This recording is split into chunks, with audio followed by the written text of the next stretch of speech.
Hey, welcome back to another video. Today, I'm going to show you how to disable Instagram video autoplay. So let's jump right into it. So I'm going to go ahead and open up my Instagram app. Once you're in the app, you're going to go on the right hand corner and click onto your profile photo.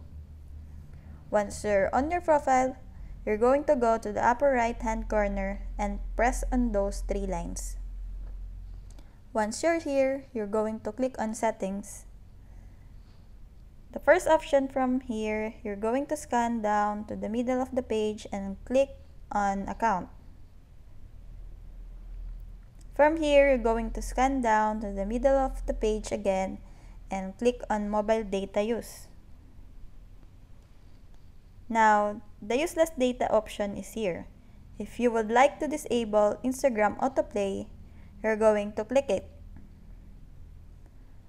What this does is it uses less data and it automatically stops the autoplay of the videos.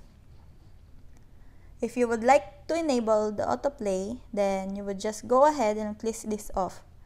And that is how you disable and enable Instagram video autoplay. I hope this helped you guys. If you have any questions about this tutorial, please leave them down below in the comment section. I hope you guys have a great day and don't forget to subscribe and like.